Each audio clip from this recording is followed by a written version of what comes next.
바랍니다. 성원이 되었으므로 감사 속계를 선언합니다. 계속해서 감사 질의를 이어가겠습니다. 질의하실 위원님이 계시면 것으로 신청해 주시기 바랍니다. 질의하실 위원님 계십니까?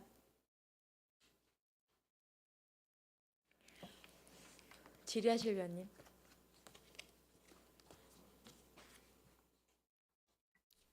네, 네, 유승영 위원님 질의하여 주시기 바랍니다. 의원님들이 질의를 많이 하셨는데 몇 가지 좀 질의를 하겠습니다.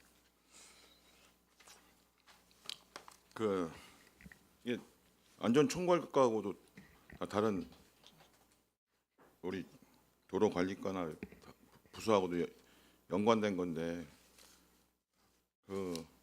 언론 보도에 보면 뭐 제초 작업이나 이런 작업을 하다가 사고가 얼마 전에도 울산인가 뭐 울주군인가 거기서 한 분이 사망하고 6명이 부상당한 사고가 있었어요. 그러니까 제초 작업을 하는데 그 차도 변해. 근데 그분이 이제 못 본 거죠. 뭐 아마 전방 주시를 게을리한 것 같은데, 또는 이제 제초 작업을 하다가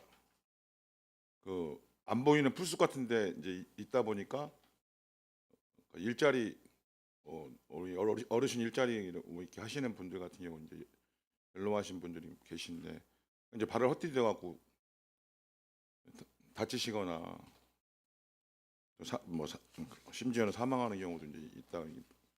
올해 이제 발생한 사고거든요. 그래서 근데 우리 시는 그 부분에 대한 어떤 제초 작업에 있어서 어떤 안전 매뉴얼을 가지고 작업을 하고 있는지, 어떤 매뉴얼로 작업하고 있는지 좀 말씀해 주십시오. 우선 안전총괄과 답변드리겠습니다. 저희는 대부분 제초 작업이 이제 저류지 시설에다 이제 한해서 이제 제초 작업을 하고 있어요. 거기는 저류지 시설은 뭐 주변에 일반 시민들하고 밀접하게 통행하는 곳이 아니기 때문에 뭐 큰 뭐 위험성은 다른 데 비해서 좀 낮은 편이라고 생각을 하고요. 뭐 공사하기 전에 항상 안전 사고에 유의하도록 그렇게 조치하고 있고, 그다음에 혹시라도 그 근로자가 뭐 다치거나 아니면은 제초 작업하면서 다칠 가능성에 대해서는 뭐 보험 같은 거는 필수로 가입 여부를 확인하고 있습니다. 도로관리과는 도로관리과 답변드리겠습니다. 네. 저희는 주로 이제 시도를 말씀을 올리겠습니다. 시도에 같은 경우에는 주로 2차로 정도에 되는 차로고요. 사인카를 미리 준비해가지고 화살표로 해가지고 여기를 작업한다는 걸 했고요. 그리고 앞뒤로 해가지고 안전 요원이 배치가 됩니다. 그리고 제초를 기계로 하는데 기계 하는 제초의 풀이 차도로 넘어오지 않게 2분에서 3분 이상이 가려가지고 하는 그런 작업을 하고 있습니다.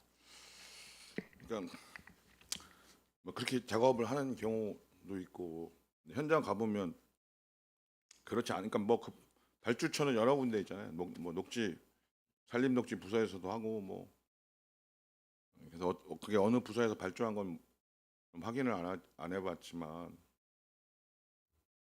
그러니까 이제 이 경광 소리 같은 거를 내거나 시야를 확보할 수 있게끔 그런 안전 시설을 이제 사전에 배치하고 하면 전방 주시를 원래 해야 되는 건 당연한데, 그런 경우가 발생해도 확률을 줄일 수 있잖아요. 그래서 그런 부분에 대해서 좀 한 부서에서만 발주하는 게 아니라 도로변 제초라고 하는 거는 여러 부서에서 발주를 하니까 좀 그 발주 안전총괄 과장님이나 우리 국장님이 주관해서 이제 그렇게 지켜지는 데도 있겠지만 안 지켜지는 곳도 많단 말이죠. 그러니까 그런 사고가 평택에는 최근에는 없었죠. 네, 어서 오세요. 네, 그러다 보면 또 그런 등한시하게 되는데, 제초하는 것도 중요하지만 그 하시는 분들의 안전 대해서 실제 어떻게 이행되고 있고, 그리고 아까 지금 우리 도립관리 과장님이 말씀하신 그런 조치들이 제대로 확인해서 이행되지 못하면은 그 이유는 뭔지, 그거를 보완할 수 있는 부분은 보완을 해서 그런 사고들이 일어나지 않도록 좀 해서 그 부분을 회의 결과나 조치 결과를 좀 후에 제출해 주시기 좀 바랍니다.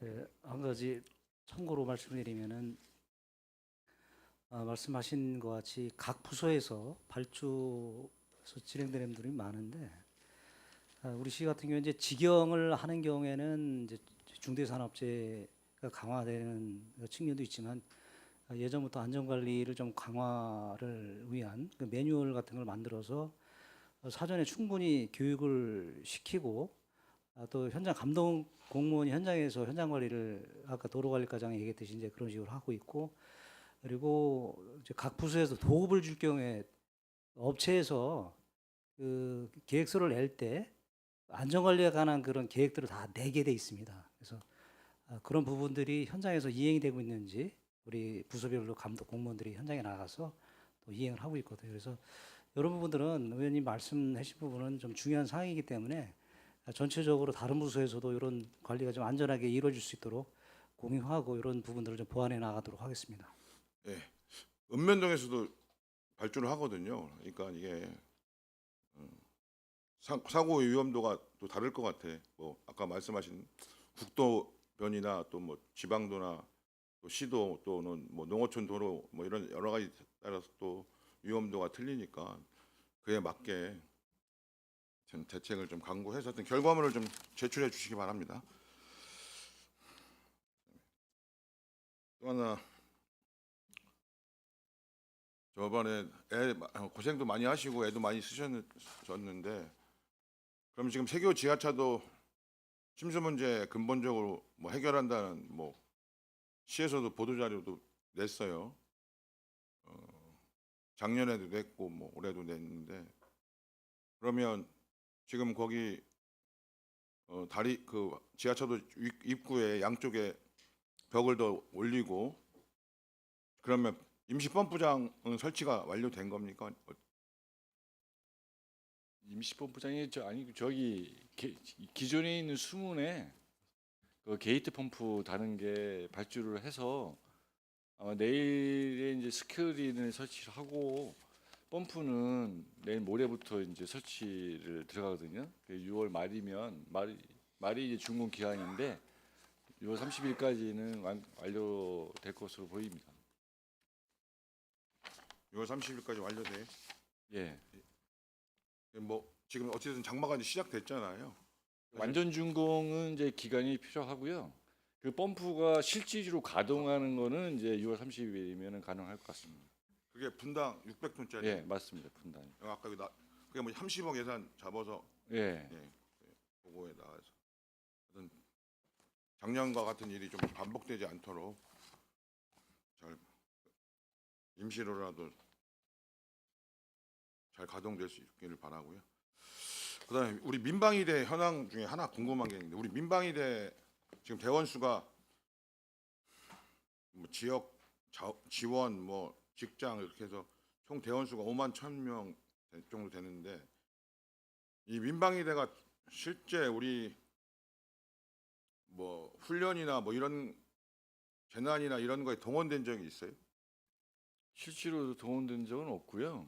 민방위 이제 인력 동원이라고 해서 기술자들은 매년 이제 동원해서 훈련을 하고 있습니다. 뭐 중장기를 지게차를 갖고 있거나 뭐 이런 기술대원들. 근데 이제 고민이 뭐냐면, 뭐 전시야 뭐 그렇다 치더라도 이제 우리가 재난 상황이 심각하게 발생할 수 있잖아요. 그러니까 그런 부분에 대해서는 이 체계를 좀 정비하고 검토할 필요는 있지 않냐는 고민은 들어요. 그러니까 물론 그런 일이 발생하지 않으면 제일 좋지만, 뭐 재난이라고 하는 것이 기후 위기라는 게 워낙 그런 상황이니까, 사실은 예전에는 사실 큰 의미도 없는데도 동원했던 적이 많잖아요. 야간에 뭐 공습 대비한다고 해서 밤에 뭐 그 지난 세월이고 그런 부분은 법에도 있으니까 이게 뭐 당장 어떻게 하라고 말씀드리는 건 아닌데 시도 좀 전반적인 상황에 대한 대비나 계획은 좀 가질 필요가 있지 않냐 이런 말씀을 좀 드립니다. 저희가 참고로 저희 매년 이제 저희가 이제 을지훈련을 실시하지 않습니까? 이제 그 을지훈련 기간에 민방위 그 업체 이제 직장대거든요. 뭐 저희 같은 경우에는 뭐 LG라든가 삼성이라든가 금년에는 아마 저 가스공사에서 직접 대피 훈련을 같이 병행해서 실시할 예정입니다. 지금 도심 지하 개발로 인해서 서울 같은 데는 특히 이게 사고가 크게 나잖아요. 사고 규모도 크고 싱크홀. 땅거짐이. 예. 예. 근데 뭐 평택은 상대적으로 뭐 지하철을 새로 뭐 만들거나 뭐 그 SR 뭐 GR 뭐 GTR GTS X 뭐 이런 여러 가지 뭐 공사들이 그렇게 많지는 않지만 사실 또 다양한 측면에서라고 있는데 어제인가도 뭐 고덕에 일정 규모 이상 사고가 났다고 네. 원인은 규명이 됐나요? 그 주변에 아마 그 하수, 오수, 상수관이 그 공사하는 거랑 영향이 있다고 이렇게 알고 있습니다. 그래서 뭐 부상 사고도 있고 하니까 이 부분에 대해서도 좀 여러 가지 요인은 있는 것 같아요. 여기 뭐 정부의 통계로 보면 상하수관 기타 그 매설물에 대한 손상으로 발생한 게 한 814건이면 또 각종 공사 부실 불량으로 뭐 422건 뭐 기타 162건이 있는데 물론 이게 지역마다 다르긴 해요. 근데 그 지하 안전 시설물에 대한 사고들이 다양한 형태로 나타나기 때문에 우리도 또 아파트라든가 이런 대형 공사는 예전보다는 지하 주차장이나 이런 깊이를 많이 깊게 파잖아요. 그리고 상수도 관도 옛날보다 대량화되고 또 우리 삼성 애들 공업용수 같은 거 공급하기 위해서 관로 묻을 때 그 관로 사이즈가 예전과 다르잖아요. 그러니까 그런 부분에 대해서도 충분히 대책을 좀 가져주셨으면 좋겠고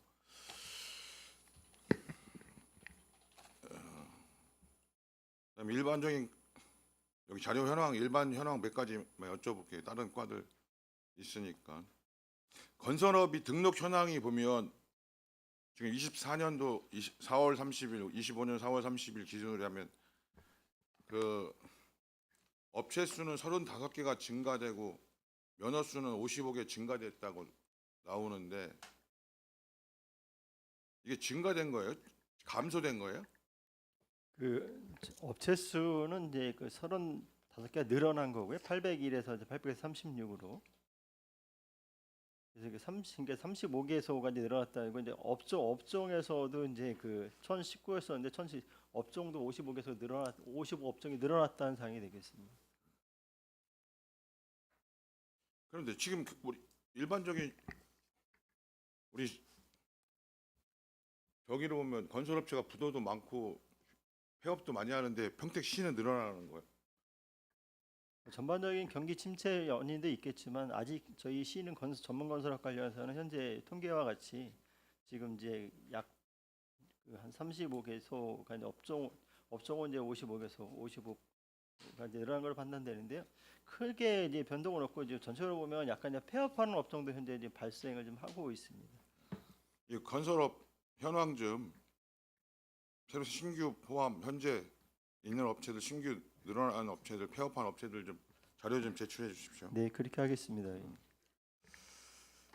지금 그리고 도로관리과에 좀 도로 현황 보면 총 연장이 있고 포장이 있고 미개설, 뭐 개설률 이렇게 나와 있는데 여기서 미개설이라고 하는 거는 어떤 통계를 가지고 미개설이라고 하는 거예요?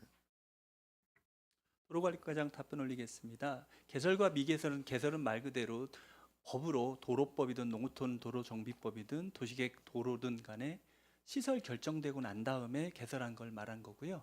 이 개설은 시설이 결정이 돼 있는데 아직 미개설된 거를 말씀드리겠습니다. 쉽게 얘기하면 공사가 아직 완료되지 않았거나 아직 공사 착수는 안 들어간 곳을 미개설로 표기하는 거죠. 예, 그러니까 노선만 지정이 되고 실제로는 이제 우리 도면을 보면은 특히 이제 농어촌도로가 제일 많은데요. 농어촌도로 같은 경우가 지금 그런 경우가 많습니다. 이 총 연장이라고 하는 게 6차선의 총 연장일 수도 있고 2차선의 총 연장일 수도 있고 4차선의 연장일 수도 있잖아요. 그 부분에 대해서는 별 통계가 따로 있죠. 네, 매년 통계 작성합니다. 이 세부 사항을 도시계획도로 농어촌도로까지 빼고 고속도로, 국도, 지방도, 시도까지 그 세부 사항을 좀 주시고요. 이 도로 현황이 특히 국도의 연장이 보면 148km인 거죠, 이게. 키로입니다. 예, 148km, 0.56km인 거죠, 그러니까. 네, 예. 지방도는 121km. 이게 타 시군과 우리가 비교해요? 경기도 타 시군의 총 연장과 이게 비교를 합니까? 저희가 별도로 비교는 하지는 않는데 비교된 자료는 있습니다. 그 비교된 자료를 좀 주세요. 네, 시도하고 네. 비교된 자료 그러니까 말씀드리겠습니다. 고민 중에 하나가 국도가 우리 평택시가 다른 데 보면 유난히 좀 적은 것 같은 생각도 들고 정확한 거 통계 자료를 좀 봐야 되겠지만 예를 들어서 지금 우리가 평택에서 안성 가는 도로 거기도 6차선 확장하잖아요. 뭐 다는 안 됐지만 많이 됐단 말이에요. 예를 들면. 근데 예를 들어서 우리가 38국도를 보면 더 밀리는 것 같은데 어떻게 보면 본격 공사가 이제 시작되는 거잖아요. 올 초부터 작년 말부터 시작됐는데 그럼 교통량이나 여러 가지로 봤을 때는 우리가 더 확장이 비슷하게 돼야 되는데 그런 부분에서 고민이 있어요. 그 원인 분석을 좀 국장님이 해봤어요? 아니면 비교 분석이나 이게 우리 뭐 전에 의원님들 문제인지 아니면 우리 시에서 협의가 잘 안 됐던 건지. 국가에서 매년 그 5개년 계획을 국도 도로 개발 관련해서 신설 관련해서 계획을 세우거든요. 그러면 인접 시군하고 관계, 특히 이제 안성하고 지금 말씀하신 구간은 6차선 확장 구간과 별도로 우회도로 개설도 지금 다 검토가 되고 있는 상황들이거든요. 그래서 이런 부분들은 뭐 저희도 지자체 차원에서 여러 가지 노력을 하고 있지만은 특히 이제 도나 국가 차원에서 이 인접 시군하고의 연계 문제라든가 이걸 좀 비교를 해서 왜냐하면 인접 시군의 교통량이 많거나 인구가 많이 늘어나고 그 도시 여건이 많이 개선이 되면은 그 인접 시군도 덩달아 그 도로가 수요가 좀 더 늘어나기 때문에 같이 좀 확장이 돼야 되는 부분인데 이런 부분들은 이제 국가에서도 이제 인지를 하고 있는데 다만 돈이 많이 들어가다 보니까 특히 우리 시 같은 경우에 토지소 보상비가 많이 들어가고 용인이나 안성도 그 도로 그 수요가 지금 많이 있기 때문에 이걸 한 번에 다 수용하기 힘들다 보니까는 5년 단위로 끊어서 우선순위를 정해서 하고 있는 부분인데 이런 부분들은 저 의견이 적극적으로 좀 반영이 될 수 있도록 좀 노력을 하고 있고요. 오는 향후에 의원님들하고도 한번 상의를 해서 이런 부분이 적극적으로 좀 저희 쪽에 많이 유리하게 반영이 될 수 있도록 노력을 한다는 말씀드리겠습니다. 그 이 교량 현황도 보면 이 지금 총 201개소의 교량은 고속도로 포함해서 이 시도 다 있는데 이 교량은 전체적으로 다 우리가 관리합니까? 예, 도로관리과장입니다. 지금 말씀하신 관리하는 거와 이 개수하고 좀 차이가 있는데요. 의원님이 저번에 말씀하신 이제 천안하고 평택 연결되는 망건다리라는 거 있지 않습니까? 네. 그런 것처럼 저희가 관리를 하지 않는 교량도 있습니다. 그러니까 교량은 밑에 지방에서 교량을 하거든요. 그러니까 저희하고 예를 들어서 오산이다, 경계가 다 있다, 그럼 저희가 평택에서 관리를 하듯이 이런 것까지 예, 다 포함을 하고 있습니다. 그럼 고속도로도 우리가 관리해요? 우리하고 결쳐 있으면? 예, 저희가 관리하지는 않습니다. 이게 아까 말한 이제 고속도로, 국도, 지방도별로 해서 이제 고속도로는 한국도로공사에서 관리하고요. 국도는 국토관리청, 그리고 지방도는 이제 경기도에서 관리하고 있습니다. 근데 국도도 우리가 동지역은 우리가 관리하잖아요. 예, 동지역과 이제 시군이라고 그러죠. 이제 시의 동과 군의 읍면이라고 했을 때 저희는 도농 복합시 아닙니까? 그래서 그대로 법이 따라가고 있습니다. 그리고 그 외에 이제 진위면 같은 경우는 국토관리청에서 아예 고시를 해줍니다. 저희 업무 이관으로 그런 식으로 하는 경우가 있고 경우에 따라 조금씩은 다릅니다. 저도 그게 보면 어떨 때 보면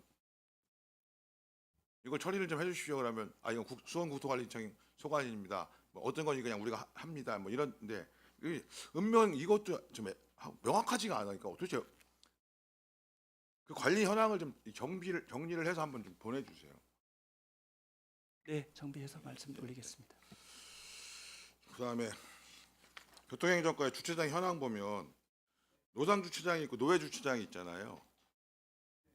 그 노상 주차장 한마디로 길에다가 만든 주차장이 노상 주차장이잖아요. 네, 맞습니다. 길 옆에. 근데 노상 주차장이 이게 통계를 보면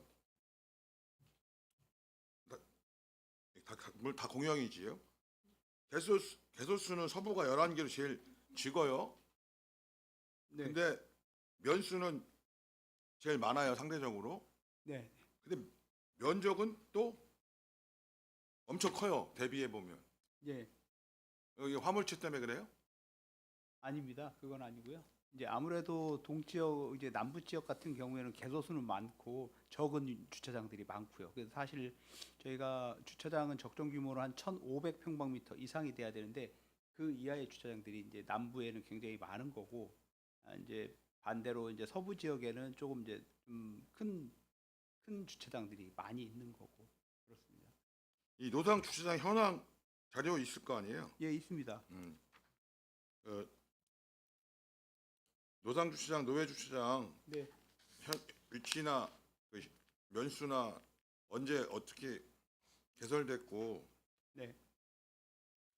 그리고 우리가 주차장도 그 면적이 한 대당 주차 면적 사이즈가 바뀐 지 꽤 됐잖아요. 규격은 바뀌었고요. 한 다 3년 전에 근데 그걸 다 바꿨어요? 폭이랑이 다 바뀌었고요. 아니 그렇게 도로에 구역 표지를 다시 했어요?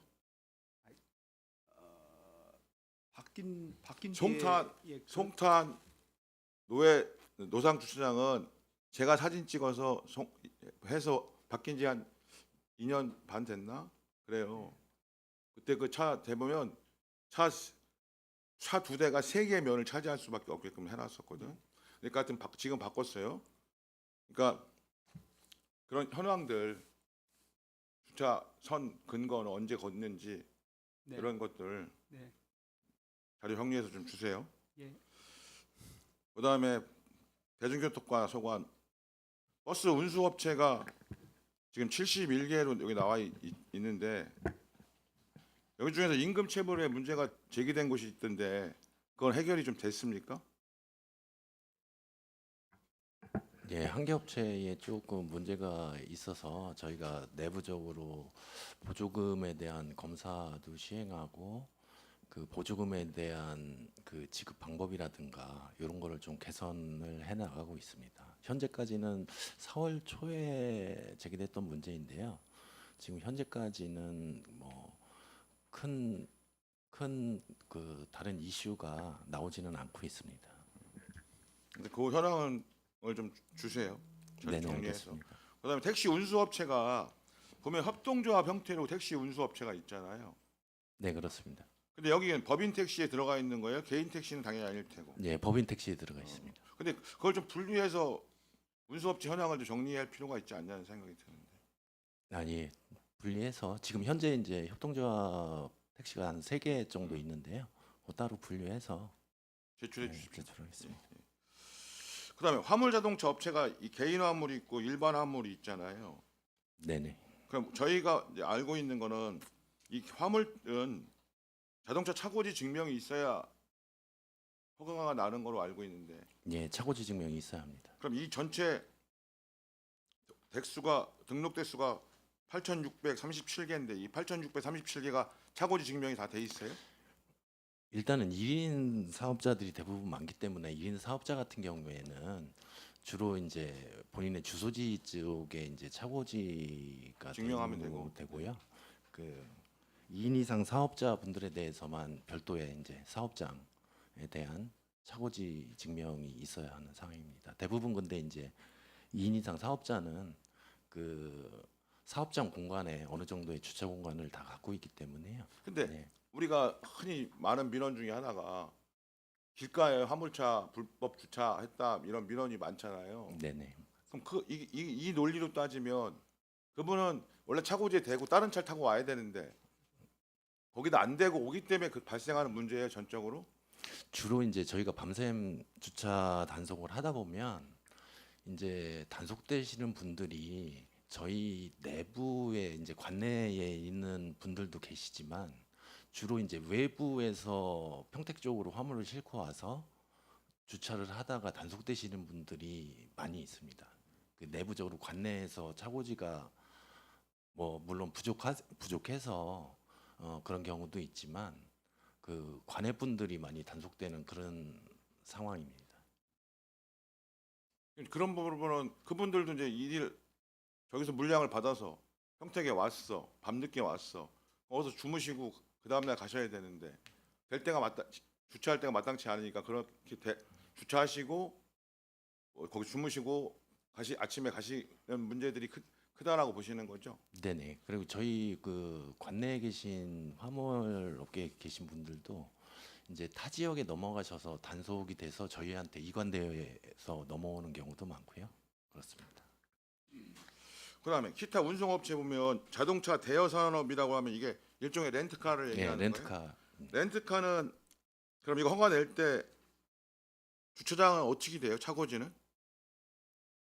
이 자동차 대여 사업 렌트카도 마찬가지로 그 차고지 증명은 다 있어야 됩니다. 한 대당 다? 네. 그러면 그 서류를 가지고 확인하죠. 예, 실사도 나갑니까? 저희한테 그 이 화물 자동차 같은 경우에는 상당히 많은 양들이 하루에도 이제 들어오기 때문에 100%다 실사는 나가지 못하고요. 그 서류 가져온 거 구비 서류를 보고 확인하고 있습니다. 이 기타 운송 사업체 현황 좀 자료 제출해 주십시오. 네, 알겠습니다. 그다음에 공영버스 터미널 현황인데 쭉 뭐 현황은 알겠는데 제가 저번에 대선 때문에 천안에 갔어요. 천안에도 공영버스 터미널 있잖아요. 비교를 해봤더니 이 뭐 격차가 이게 말이 안 될 정도야. 시설 현황이나 차량 운행 노선이나 이런 게 여러 가지 물론 이유도 있어요. 제가 천안은 어찌됐든 충남 북부 쪽에는 제일 핵심 거점 도시고 그렇기 때문에 그런 부분도 이해는 되는데 우리는 시는 이 공영버스 터미널에 대한 어떤 계획이 있어요? 일단 이 버스 터미널 같은 경우에는 그 저희 평택에 소재한 터미널은 다 민영 터미널이기 때문에 그 현재 이제 민영에서 운영을 다 하고 있는데요. 가장 이제 터미널의 문제가 그 노선의 문제입니다. 이 노선의 문제라는 게 저희 시내버스나 광역 같은 경우에는 법률상의 그 지원에 대한 규정이 있는데요. 이 시외버스 같은 경우에는 지원 근거가 없기 때문에 지원을 할 수가 없습니다. 그렇기 때문에 이제 노선 자체가 많이 사라지다 보니 그 여건에 맞게 이제 터미널 규모도 자꾸 축소돼 가고 있는 그런 현 상황입니다. 그러니까 천안은 굉장히 노선도 많고 굉장히 활성화돼 있더라고요. 이 상황이. 그래서 우리 시도 뭐 당장 어떻게 뭐 이런 방법은 아니지만 좀 이 부분을 그러니까 왜냐면 우리도 이용하려면 어떻게 보면 천안 가서 이용하거나 밑으로 내려가는 버스 같은 경우는 그러니까 이제 그 부분에 대한 좀 전략은 좀 면밀히 좀 검토할 필요는 있지 않을까라는 문제 의식이 들어서 말씀을 드리는 거예요. 예, 의원님 말씀대로 그 시외버스 터미널에 대한 전반적인 검토는 한번 있어야 될 것으로 이제 저도 판단하고 있습니다. 예, 그 부분 한번 종합적으로 검토 한번 해보도록 하겠습니다. 알겠습니다. 이 차량 등록 사업소 이게 궁금한 것 중에 하나가 소파 차량 등록 현황이 그 위에 자동차 등록 현황에 보면 소파 차량 포함이라고 되어 있는데 그러면 이 16,380대 포함해서 승용이 29만 7천 대예요? 9페이지 우리 행감 자료.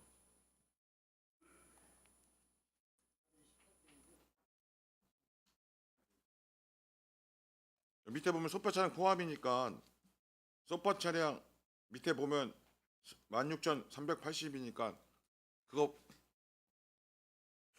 빼면은 평택 우리 시민들 승용차 쓰고 그렇게 계산한 거예요? 그러면 이 이륜차가 1,203대예요. 소파 차량 등록 현황에. 네네. 그러면 뒤에 보면 이륜차 등록형이 27,000대인데 이 안에도 포함되어 있는 거예요? 여긴 별도로 표기가 없어서. 아, 이건 제가 한번 확인을 해보겠습니다.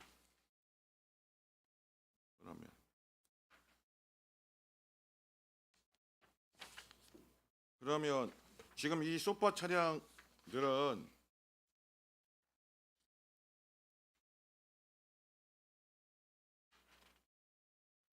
세금을 면제받고 있는 부분이 많죠.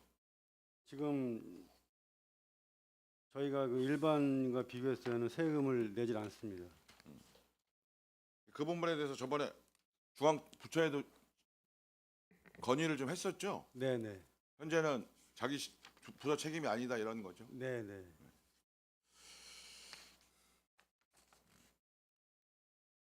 그다음에 이륜차는 이제 등록이 50cc 미만도 의무화돼 있어요? 예전에는 50cc는 등록 안 했었는데 지금은 다 등록을 하게 돼 있어요. 다 번호판을 줘요? 네네. 그럼 이륜차는 cc에 구별 없이 모두 번호판을 부착해야 되네. 예, 제가 그렇게 알고 있습니다. 그럼 이거 번호판 부착 안 한 거에 대한 처분은 어떻게 해요?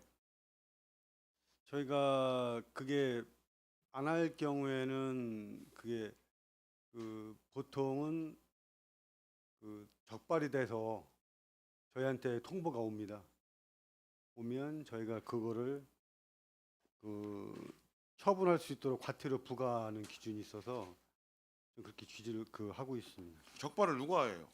그게 저희가 하는 경우도 있지만 대부분이 현재는 실상은 경찰 쪽에서 그 아마 여러 가지 차량 관리 그 단속하면서 대부분 적발을 많이 하고 그 적발한 게 저희 쪽에 통보가 오고 있습니다. 그 현황 좀 한번 제출해 주세요. 네, 알겠습니다.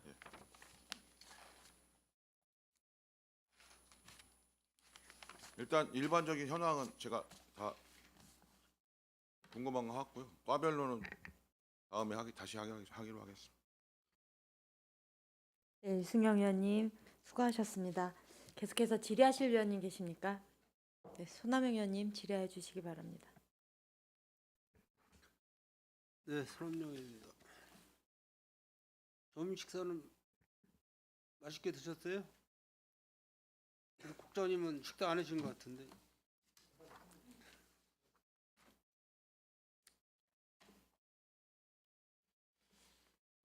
오전 시간에 제가 그 안전총괄과 질문을 좀 드렸고 두 가지만 더 안전총괄과 질문을 드리고 다음 과로다가 질의를 하겠습니다. 그 세교 지하차도 복구비는 어느 정도 들어간 거예요?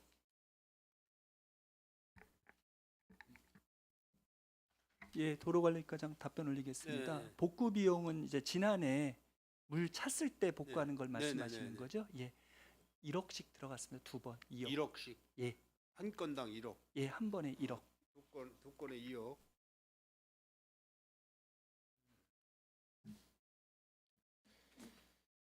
그 세교 지하차도 개설을 할 때 문제가 좀 많이 있었잖아요. 뭐 방수도 안 되고 막 그래가지고 내부에서 고드름 달리고 막 그런 겨울에 그런 현황 때문에 우리 산업건설위원분들이 많이 관심을 갖고 있는 지하차도인데, 약간 요즘에는 뭐 좀 많이 나아진 것 같아요. 지하차도 내부 사정이 방수도 잘 되고 있는 것 같고, 그 집수정 시설은 문제 없는 거죠. 그 물이 차면은 자동으로다가 펌핑되고 그런 부분은. 네, 펌프 정상 가동하고 있고 체크 계속하고 있습니다. 이건 뭐 삼성 반도체 근로자분들이 많이 이용하는 도로고, 우리 평택 시민들께서도 많이 이용하는 도로니까는 안전 관리에 좀 철저를 해주시기 바라겠습니다. 안전건설교통국이 지난 2024년도 예산이 국장님 얼마죠? 2,358억 맞죠? 2023년도가 2,358억이고 2024년도가 2,357억, 약 한 1억 정도 예산이 좀 축소가 됐어요. 그런데 건설도로과에서는 그 사업비 부분이 이렇게 많지 않은 것 같은데, 그 예산 문제 때문에 사업을 못 세우신 건가요? 전반적으로 저희가 이제 전년에 비해서 2025년도에 그 건설 사업비가 좀 축소된 거는 연히 맞습니다. 그래서 현재 이제 신규 사업은 좀 저희가 이제 가급 좀 지양을 제공하고 있다는 말씀을 드리고요. 또한 이제 그 어렵지만은 그래서 어려운 점에서 저희가 계속 저희가 이제 그 도로에 대해서는 이제 그 도로 건설 관리 기본 계획이라든가 저희 연차별 계획에서 단계별 집행 계획을 수립하고 사업을 진행하고 있고요. 이 계획대로 진행해서 노력하고 있다는 말씀드리겠습니다. 물론 이제 서부 쪽도 뭐 시민들께서 요구하는 사업이 많이 있지 않습니까? 도로 개설이라든지 확포장 공사라든지 이런 부분이 우리 평택시가 인구가 좀 폭증하면서 교통량 정체 현상이 굉장히 심화되고 있고, 특히나 이제 출근길에 많이 심화되고 있어서 많이 불편들 하시는데, 어쨌든 예산 확보를 좀 부지런히 해 주셔가지고 평택시 내에 교통체증이 없는 그런 도시가 될 수 있도록 좀 관심을 많이 가져주시길 바라겠습니다. 네, 노력하겠습니다.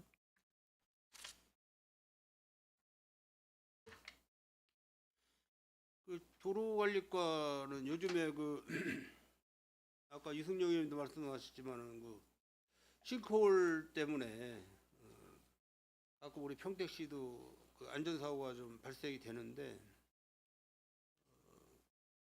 지난해인가 올해 총각 이충동 거기 삼거리 앞에서도 한번 차량이 땅꺼짐으로 해서 사고 난 적이 있었잖아요.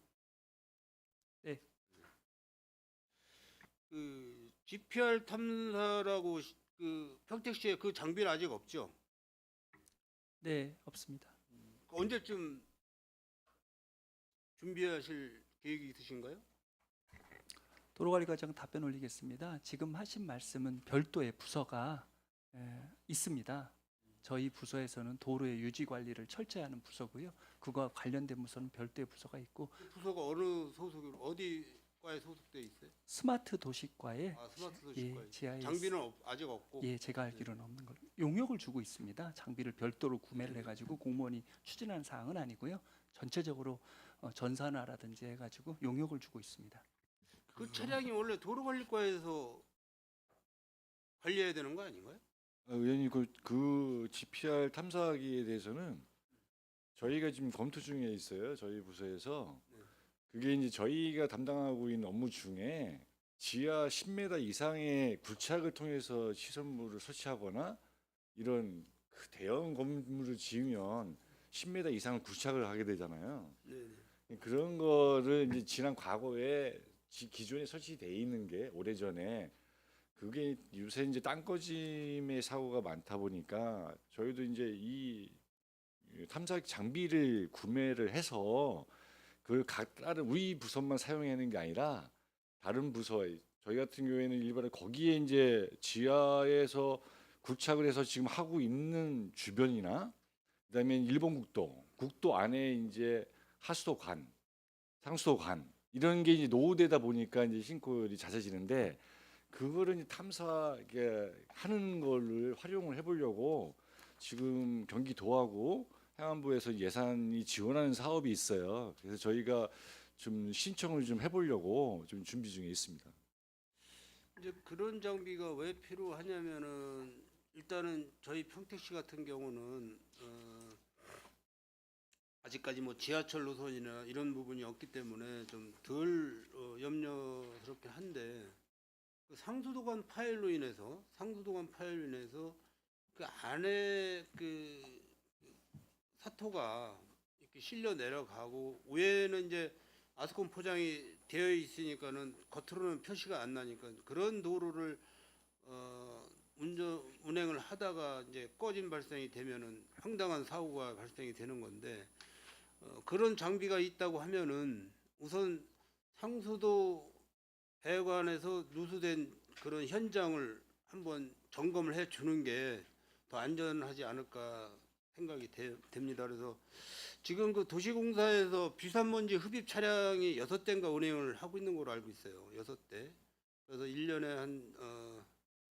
한 대당 1억 정도씩 이렇게 비용이 들어가는데 사실 그 비산먼지라는 부분은 우리가 육안으로 잘 확인이 되지 않는 그런 상황에서 장비를 운행을 하고 있는 건데 그런 장비보다는 이런 장비를 먼저 우리가 평택시에서 구매를 해야 앞으로 그 꺼진 싱크홀 그런 사고에 운전을 하다가 안전사고가 나지 않는 그런 상황이 되지 않을까 이렇게 생각이 돼요. 그래서 이 부분은 우리 안전건설교통국에서 최대한 빨리 장비를 좀 구매하는 쪽으로 좀 연구를 좀 하셔야 될 것 같습니다. 지금 뭐 상수도 누수 현장이 많이 있잖아요. 평택시에는 상수도 누수 현장 많이 있고 뭐 그러기 때문에 좀 안전한 그 도로를 만들기 위해서는 그런 장비를 좀 빨리 구매하는 게 좋지 않을까 이렇게 생각이 듭니다.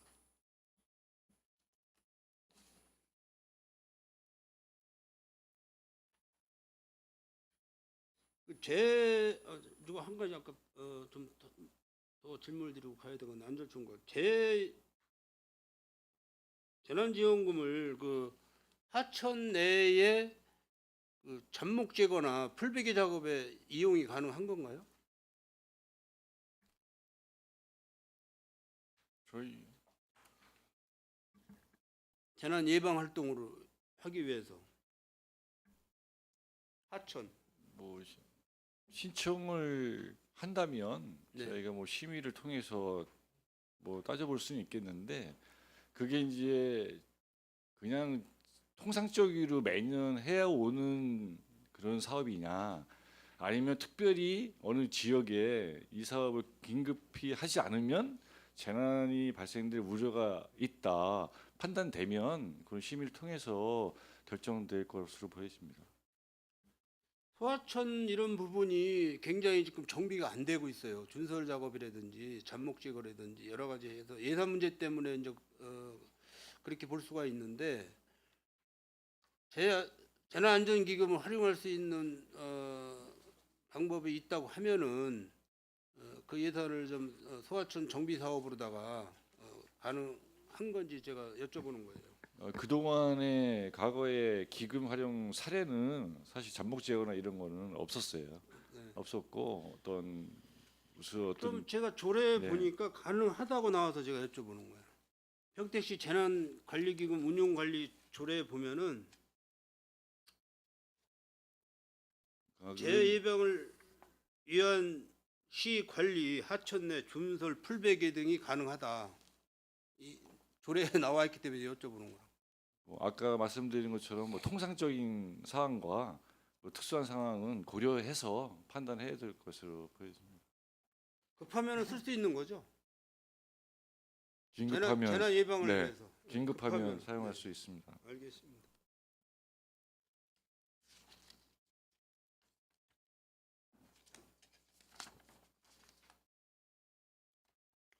그 도로관리과 포스트코 도로관리과장님. 네. 예, 도로관리과장입니다. 포스트코 지금 오픈하고 나서 지금 계속해서 모니터링 하고 계시죠? 교통행정과에서 하고 교통행정과인가요? 네네네. 계속해서 모니터링 하고 계시죠? 있습니다. 네, 하고 있습니다. 지금 상황은 어떻습니까? 지금은 이제 최초 우리 개점한 날 오픈한 날 8,400명 정도 왔었고요. 그 후로 이제 계속 줄고 있고요. 저번 주말에는 보고 드렸다시피 토요일만 했어요. 일요일 날 안 하고 토요일 날 7,000명 다녀갔습니다. 그래서 정체 시간대는 분명히 있습니다. 구간 시간대는 있는데 그렇게 국도에 영향을 많이 미치진 않고 있어서 저희들이 계속 모니터링 하고 있습니다. 그 대형 쇼핑센터는 일요일 날은 휴무입니까? 일요일 날. 그게 아니고 이제 아마 지정하는 걸로 알고 있어요. 네, 지정해서 하루씩. 어제 오후 시간에 보니까는 차량이 한 대도 없더라고요, 그쪽에. 어제 네, 쉬었습니다. 어제 휴무인 것 같았습니다. 어제. 월 두 번 정도. 물론 이제 뭐 우리 재래시장이나 뭐 우리 평택시로 봐서는 그런 대형 쇼핑몰이 들어오는 거는 사실 뭐 우리 그 소상공인이나 재래시장 상인들한테는 좀 뭐 좋지 않은 현상이지만은 우리 평택시 전체의 우리 시민의 어떤 그 희망 대상은 그래도 그렇게 좀 저렴하게 구매할 수 있고 여러 가지 이제 그 쇼핑할 수 있는 그런 장이 생겼는데 제가 이 질문을 드리면서 한 가지 좀 짚고 넘어갈 게 있습니다. 그 6교를 철거를 했어요. 6교 그 앞에. 네. 그래서 그 제가 확인을 해보니까 경기도 교통영향평가에서 철거를 해라 그래서 철거를 했다고 이제 그렇게 답을 들었거든요. 네. 그게 맞는 거죠? 네, 맞습니다. 그 6기 철거하는데도 교통행정과에서 전담한 거예요. 전담하신 겁니까? 아닙니다. 철거에 대해서. 그건 경기도 교평 결과에 의해서 철거가 되고 한 차로를 확보하도록 그렇게 교평 결과가 결정이 됐습니다. 그러면 경기도 교평에서 그렇게 철거하려면 무조건 평택시에서 그냥 철거를 하는 겁니까? 그냥 우선적으로? 교평 결과에 대해서 교평 결과가 나온 걸 가지고 이제 비관리청 허가를 받습니다. 그 도로는 이제 우리 시 도로 관리 기관이 우리 시기 때문에 우리 시의 비관리청 허가를 받아서 철거한 걸로 알고 있습니다. 그 철거 비용은 어디서 들었어요? 시행자가 부담합니다. 네? 시행자가 부담합니다. 시행자가 포스트코? PPO의 PPO? 예, 저희가 그 PPO 교통영향 평가입니다. 그 포스트코하고 PPO하고 같은 법인이에요? 아니 다른데요. 이제 네. PPO 건물에 코스트코가 들어왔기 때문에 엄밀히 말하면 이제 코스트코 때문에 한 건 아니고 PPO 건물 때문에 교평을 받은 겁니다. 그러면 그런 6교를 하나 신설을 하려면 보통 비용이 어느 정도 들어가요? 한 50억 정도 들어가나요? 그건 뭐 제가 정확한 뭐 사양에 따라서 다 다르지만은 제가 옛날에 도로부서에 있을 때 과거의 기억으로 지금 추산해 보면은 최소 한 20억에서 25억 정도는 들을 걸로 예상하고 있습니다. 저희는 지금 이해가 안 가는 게 어떤 그런 시설이 필요해서 하나 유치를 하려면은 예산 때문에 굉장히 애를 많이 먹지 않습니까? 우리 예산팀에서 또 저기 관련 과에서도 또 고민을 많이 하고 몇십 년 동안 그 육교를 보도 사람이 이제 그 무단 횡단을 하기 못하게 하기 위해서 그 육교를 설치를 해서 그걸 이용을 했는데 갑자기 그거를 그냥 시민들의 의견도 안 들어보고 철거를 했다는 게 좀 의아해요, 사실. 뭐 한두 푼 들어가는 그런 비용도 아니고. 우리 국장님 이 부분에 대해서 어떻게 생각하시는지 모르겠어요. 국장님 생각은요?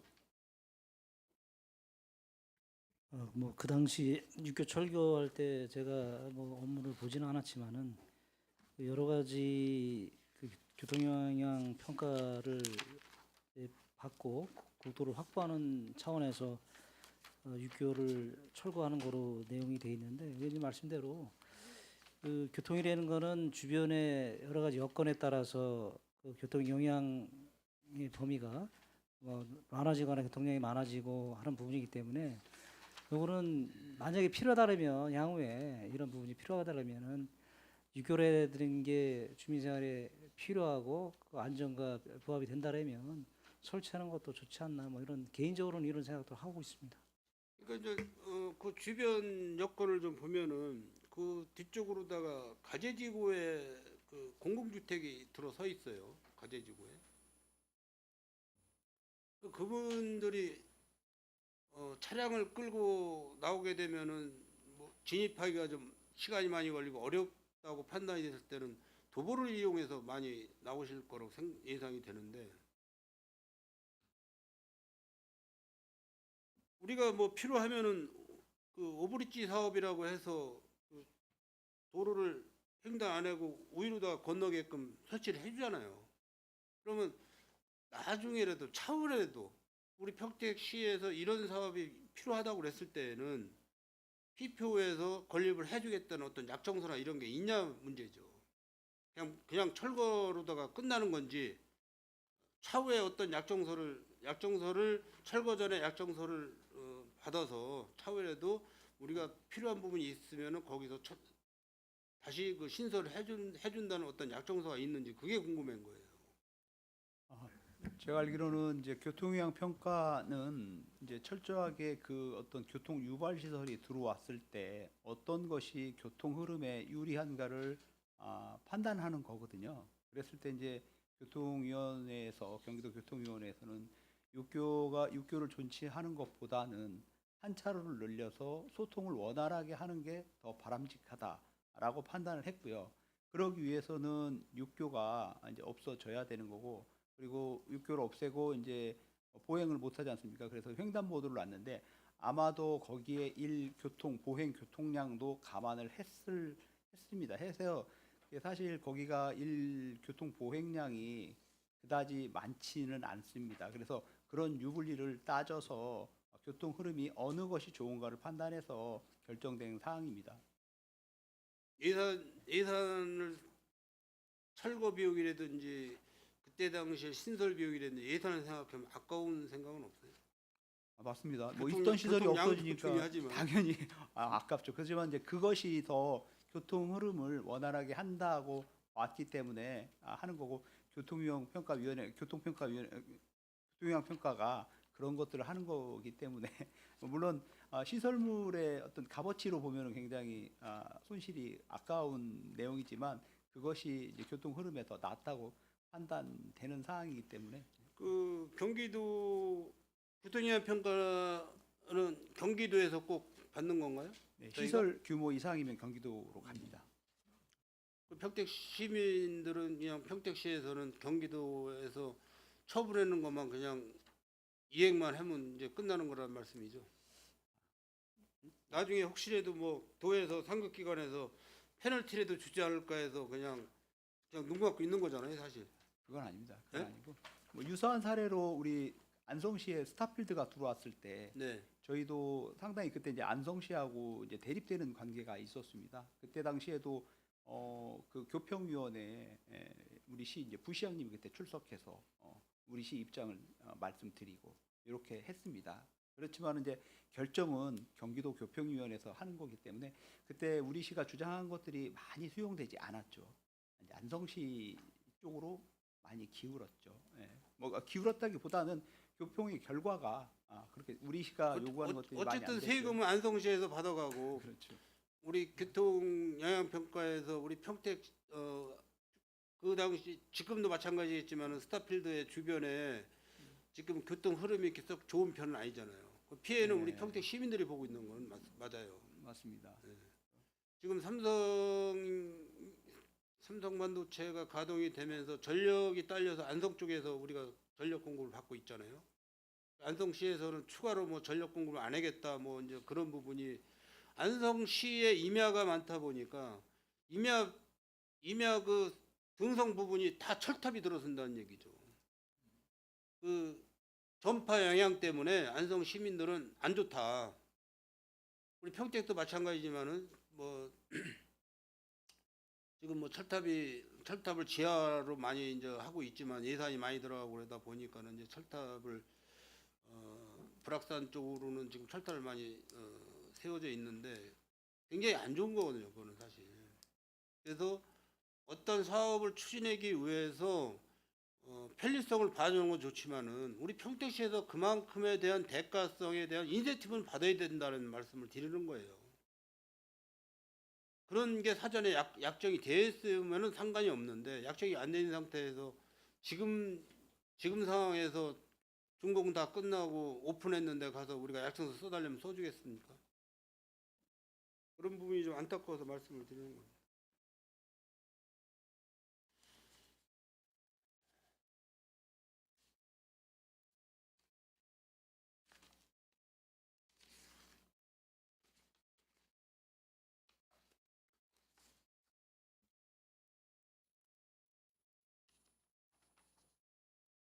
도로 관리과 교통행정과까지만 지금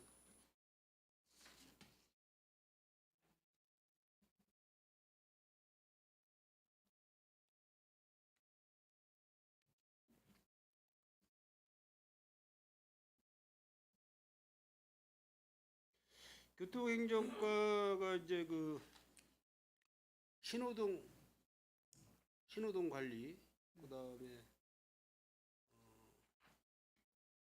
그 바닥 신호등, 네. 그 학교 앞에 바닥 신호등, 그 아파트 정문 앞에 바닥 신호등 거기 이제 어린이 보호 구역 내에 어떤 그 아파트 출입구가 돼 있다고 하면은 네. 그런데도 가능합니까? 바닥 신호등 설치가? 네. 뭐 의원님들 잘 아시겠지만 바닥 신호등이 워낙 고가입니다. 한 교차로를 네. 하는데 한 8천만 원 조금 못 미치게 들어갑니다. 그러다 보니까 저희가 이걸 자체 시비 전체를 들여서 하거나 아니면 다른 곳에 하지는 않고 어린이 보호구역에 보조 사업을 받아서 하고 있습니다. 그래서 어린이 보호구역이거나 어린이 보호구역이 아니면 통학로, 아파트에서 그 학교로 가는 통학로일 경우에만 한해서 바닥 신호등을 지금 해드리고 있는 상황입니다. 그렇지. 이제 뭐 요즘에는 레이저로 이렇게 쏘는 그런 장비도 나온다고 제가 얘기 들은 적이 있는데 예, 맞습니다.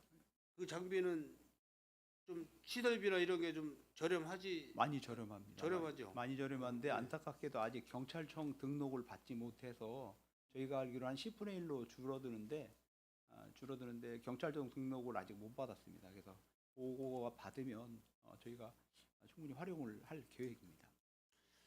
그 그 사거리 교차로 사거리를 보면은 이제 그 신호등 지주대가 설치가 되고 또 가로등 지주대가 설치가 되고 또 어느 부분에 가면은 그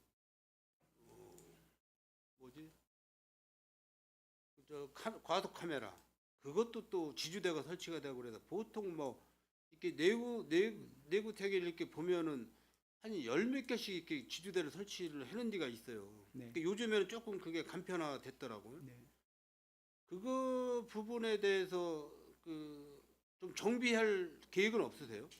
맞습니다. 의원님이 지적하신 대로 저희들도 이렇게 가보면 교차로나 특히나 교차로 주변에 가면은 각 시설물들이 굉장히 많습니다. 근데 이제 이게 기간별로 좀 틀리고요. 그래서 저희는 가능한 교통시설물은 같은 폴대에 넣고 있습니다. 이게 그 과속 카메라도 그렇고 과속 카메라도 그렇고 신호등도 그렇고 신호등 자체, 카메라 자체의 가격보다는 이 지주 가격이 굉장히 비쌉니다. 그렇죠. 그래서 가능한 통합 폴대를 사용하고자 합니다. 저희는. 그래서 저희 교통시설물 같은 경우에는 통합 폴대를 많이 사용하고 있습니다. 신호등에 과속 카메라를 단다거나 뭐 다른 뭐 투광기를 단다거나 횡단보도 투광기를 단다거나 이렇게 달고 있는데, 그런데 이제 아시다시피 그 CCTV 같은 게 굉장히 많은데 그건 다 관리 기간이 또 다릅니다. 다르기 때문에 이게 이제 관리 주체가 다르기 때문에 통합 폴대를 사용 못하는 경우도 있습니다. 그래서 저희도 그런 고민이 너무 이제 교차로에 좀 너저분하다라는 느낌이 있는데 관리 기간이 이게 좀 그 합쳐지기가 좀 어려운 상황, 현실적인 상황이 있습니다. 예, 알고 있습니다. 뭐 관리 기관이 쳤다 했고. 관리 기간이 좀 틀려서 그런 말씀을 하시는 거는 이해가 가는데, 우리 평택시에서만큼은 그 관련 부서하고 협업을 해서 우리 국장님이 총괄적으로 그 책임을 지시고 협업을 해가지고 어쨌든 도쿄행정과에도 전체적으로 다 관리는 하셔야 될 거예요 앞으로. 그런 시스템으로 가야 되기 때문에 지금 과장님 하신 말씀처럼 좀 간편화하게. 네. 왜냐하면 가로등도 그 예를 들어서 신호기 지주대 위에다가 맨 위에 상부에다가 설치를 하게 되면 지주 하나를 그 예산을 우리가 벌 수 있는 거잖아요. 그 줄일 수 있는 거고 예산을 줄일 수 있는 거고. 그게 다 낭비성도 되는 것 같고. 그래서 말씀을 드리니까 그건 우리 국장님께서 한번 점검을 좀 해주시길 바라겠습니다. 그 점자 블록 사진 좀 올려줘 보세요. 도로관리 거.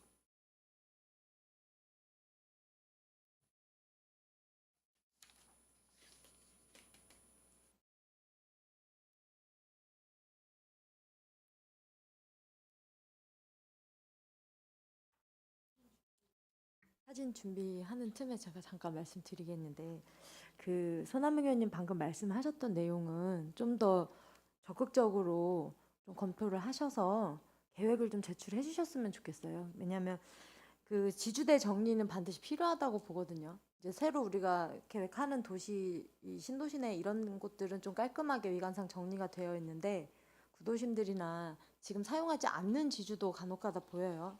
그런 것들은 좀 한번 점검하셔서 정리를 하고 통합할 수 있는 거 관리 그 부처가 다르다고 해서 무조건 할 수 없다는 아니잖아요. 그게 답인가요? 그렇진 그렇죠? 않은데 이제 제가 말씀드린 거는 예를 들어서 이제 CCTV 같은 경우에는 이제 개인정보법을 적용받는데, 이 개인정보법에 보면은 CCTV를 설치할 수 있는 자들이 권한을 가진 자만이 할 수 있도록 돼 있거든요. 이 권한을 가진 자라는 거는 예를 들어서 방범용, 또 과속 카메라용, 이런 다 행정기관이 다 다르게 돼 있어요. 이러다 보니까 그런 것들을 설치하려면 권한을 가진 자가 다 다르고 즉 행정부처가 다르다는 거거든요. 이러다 보니까 잘 통합이 안 되고 좀 별도로 소통을 설치하고. 하셔서 예. 애초에 설치할 때 지주 예산이라도 줄이고, 지주 때문에 보도나 인도 폭 좁아지고 막 난잡해지는 경우 굉장히 많잖아요. 그러니까 그런 것들 잘 좀 통합 좀 할 수 있도록 구체화한 그 계획을 좀 제출을 좀 해주셨으면 좋겠어요. 알겠습니다. 저희가 다음 좀 회기 정도 검토해보고요. 예, 검토해보고 이제 결과를 보고드리도록 보고 해주십시오. 네, 화면 준비됐네요. 준비됐어요? 그리고 유승영 의원님 아까 그 요청하셨던 자료 있죠. 그 국도지방도 관리 소관부서 외에 다 다른데 좀 일원화된 느낌이 아니긴 한데 그거에 대한 거 아까 정리해 주신다고 했으니까 그 자료랑 그다음에 그 주차장 현황 이런 거 다른 위원님들에게도 상권 위원님들 전체적으로 한번 자료 주셨으면 좋겠습니다. 네, 준비됐어요?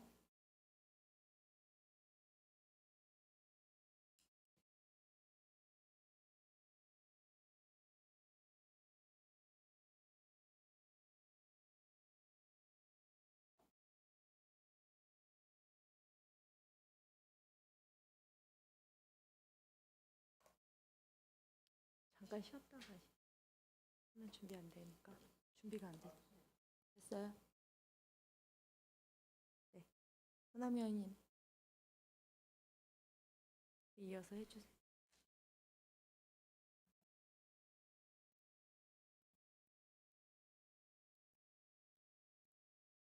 아니 현장 사진. 그거 더 이상 확대 안 돼요?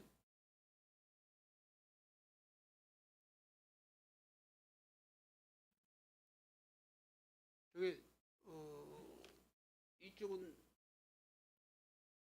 회색 볼라도 이쪽은 흑색 볼라도인데 여기서 숨은 그림 찾기 국장님한테 질문드리겠습니다. 뭐가 틀립니까? 점자 블럭이 볼라드 앞뒤로 동일하게 설치돼야 되는데 하나는 앞쪽에 설치되고 하나는 뒤쪽에 설치되어 있네 볼라드가. 도로 관리과죠? 도로관리과장입니다. 저런 현상이 왜 일어나는 거죠? 여기 네. 보시면 돼요. 저도 궁금하네요. 네? 저도 이 사진을 보고 굉장히 좀 당황스러운 말씀이란 말씀밖에 못 드리겠습니다. 점자 블록을 설치하는 거는 시각장애인 분들한테 안전하게 정지하라는 그 차원에서 그 점자 블록을 설치를 하는 건데요. 안쪽하고 바깥쪽에 이렇게 설치가 돼 있으면은 안쪽이 보도상의 볼라드 안쪽이 맞아요. 위치가.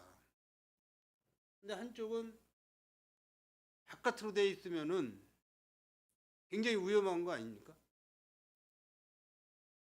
바로 네, 차가 특히나 이제 코너 이런 저 코너 같은 부분은 그런 데서 안전사고 많이 나는데 저게 평택시에 굉장히 많을 거예요. 저렇게 설치된 데가 반대로 설치된 데가 저거 예산 만만치 않게 들어갈 겁니다. 저거 우선적으로 바깥으로 나온 블록은 안으로 다시 넣어야 되는 게 맞는 거고 신규로 해는 데는 정확하게 저걸 찝어 주셔야 돼요. 공사하시는 분들한테. 저런 부분 때문에 안전사고 났을 때에는 행정심판 하게 되면 평택시가 무조건 지는 거예요.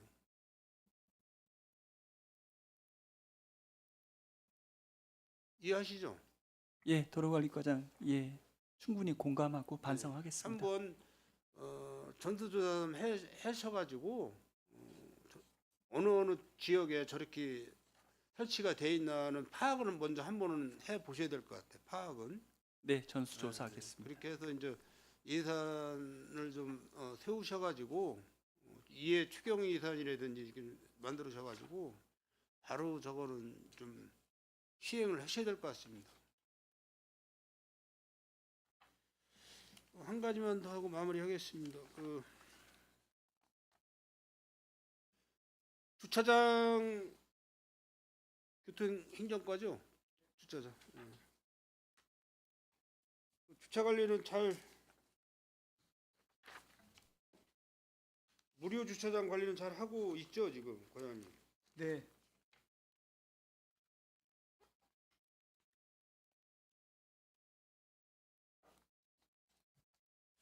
그 포승 평택항 주변 쪽으로 그 화물차 뭐 트레일러 뭐 이런 차량들이 불법 주차가 굉장히 심해요. 네. 그런 부분은 지금 어떻게 평택시에서 준비를 하고 있는 건지 좀 궁금해가지고요. 평택시에서. 화물차 관련은 제가 알기로는 이제 말씀하신 대로 우리 대중교통과장님이 말씀하신 것처럼 외지에서 화물차를 운행을 하고 평택에 들어와서 이제 하루를 묵고 뭐 연이어서 이틀 일하시는 분들 이런 분들이 이제 차고지에 못하다 보니까 이제 큰 도로변에 특히 공단 쪽에는 그런 화물 물동이 더 많기 때문에 유난히 더 많은 것 같고요. 그래서 저희가 관제사업소나 제가 알기로는 관제사업소하고 뭐 우리 대중교통과에서도 화물차에 대한 밤샘 주차라든가 이런 것들을 계속 지속적으로 단속하고 있는 걸로 알고 있습니다.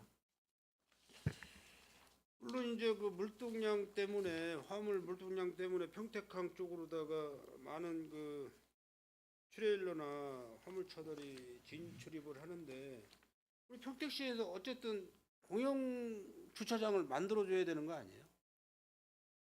그분들이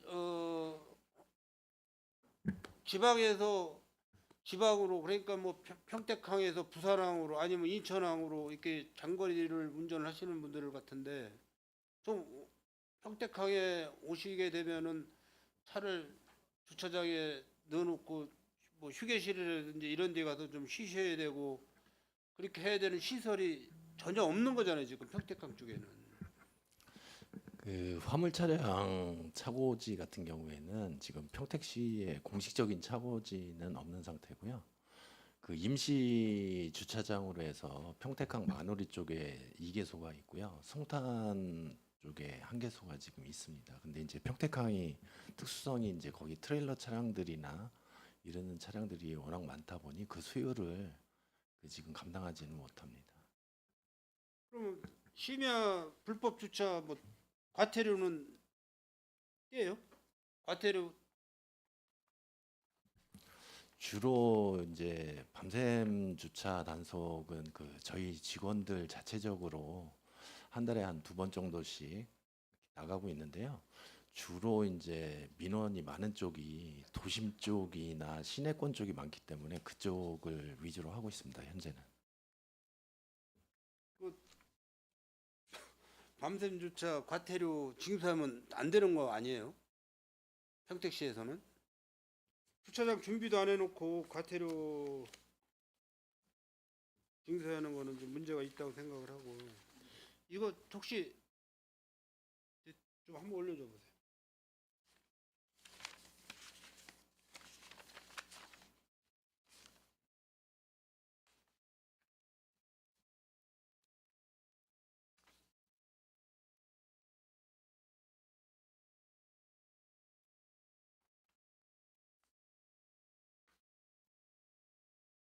여기가 시흥시 정왕동이에요. 정왕동. 시흥시 정왕동. 어마어마하게 큰 주차장이에요. 시내 한복판에 있대요. 저게. 또 한쪽 한 면 더 있죠. 이쪽은 이제 화물 주차를 하게 돼 있고 이쪽은 이제 승용차.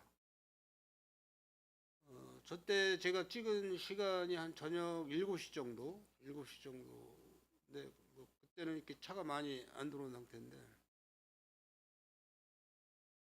굉장히 보기 좋지 않습니까? 뭐 저희가 지방을 간다든가 뭐 어디 관광을 가서더라도 타 지역에 가서 주차할 공간이 있으면 되게 불안하잖아요. 불안하고 평택시가 왜 그 평택항 쪽을 너무 관심을 안 갖고 있는 것 같아요. 우리 저 위원장님도 그 지역구시고 유승용 의원님도 지역구시지만은 너무 그쪽에 관심을 안 갖는 거예요. 그 주변에 가면은 평택항 주변에 그 도로변에 가면 쓰레기가 말도 못해요. 쓰레기가. 그건 뭐 제가 항만가와도 다시 얘기하겠지만은 평택시 현실이 저렇다라고 말씀을 드리는 거고 지금 사진상 보이는 곳은 시흥시 정왕동이에요. 한번 시간 날 때 한번 여기 교통행정과장님하고 대중교통과장님 한번 벤치마킹 좀 다녀오시기 바랍니다.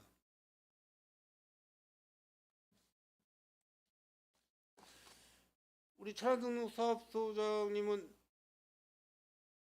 6월 말일부로 정년하신다고요? 몇 년 공직생활 하셨죠? 지금 35년 했습니다. 제가 뭐 평택시 공무원으로서 35년 동안 공직생활 하시면서 그래도 건강하시게 정년하시게 된 거를 축하드립니다. 네, 늘 건강하시고요. 네. 수고하셨습니다. 이만 마치도록 하겠습니다. 네, 손한명 의원님 수고하셨습니다. 그 화물차 밤샘 주차 단속 현황이 있으시죠? 네, 네, 그것 좀 정리해서 주시겠어요? 네 알겠습니다. 이제 손남 의원님 말씀하셨지만 사실 저도 이제 이야기를 하려고 자료 준비를 했는데 굳이 저 반복하지 않으려고 하는데 제가 이제 야간에 호승 일대는 돌아다니면서 사진 찍은 게 굉장히 많이 있어요. 이것이 이제 단순히 차고지가 우리 관 외에서 오셨는데 자고 갈 곳이 없어서 차 댈 곳이 없어서 그렇게 했다라는 것은 좀 아닌 것 같다라는 생각이 듭니다. 상습적으로 거의 주로 같은 차량들이 주차하시는 경우가 더 많아요. 단속에는 관해가 이제 있을지 몰라도 굉장히 많거든요. 이제 그것은 근본적으로 어떻게 계도할 방법을 좀 찾든지, 예를 들어 관해 같은 경우도 휴게소에 대형 화물 차량 휴게 쉼터가 있는 곳도 있지 않습니까? 대부분 또 되어 있고. 그럼 이제 그쪽으로 이용하실 수 있도록 계도를 할 수 있게 노력을 좀 해주셔야지, 그걸 그냥 우리가 지금 자리가 없어서 어쩔 수 없다는 식으로 두면, 그 포승 같은 경우에는 주택가에도 화물 차량이 굉장히 많이 되어 있죠. 밤새도록 주차를 하시죠. 그 사이에 아이들이 자전거를 타고 튀어나오기도 하고 시민분들이 산책을 할 때도 거기가 우범 지역이 돼요. 그래서 그것 때문에도 문제가 많이 생긴다고 이제 민원을 주시는데, 좀 귀를 기울이셔서 점검을 할 수 있도록. 그 화물차들이 빼곡히 서 있기 때문에 인도는 무서워서 지나갈 수가 없는 거예요. 너무 어둡고 컴컴하다 이런 이유로. 그러니까 그런 것들을 좀 확인을 하셔갖고 계도할 수 있는 방법에 대해서 연구를 하셔서 다음엔 좀 보고를 해주셨으면 좋겠다라는 생각이 듭니다. 네, 네 알겠습니다. 단속 외에 계도 방법이나 홍보 방법 강구해서 보고 드리도록 하겠습니다. 네, 알겠습니다. 이제 원활한 회의 진행을 위해 감사 중지를 하고자 하는데 위원 여러분 이의 있습니까? 이의가 없으므로 15시까지 감사 중지를 선언합니다.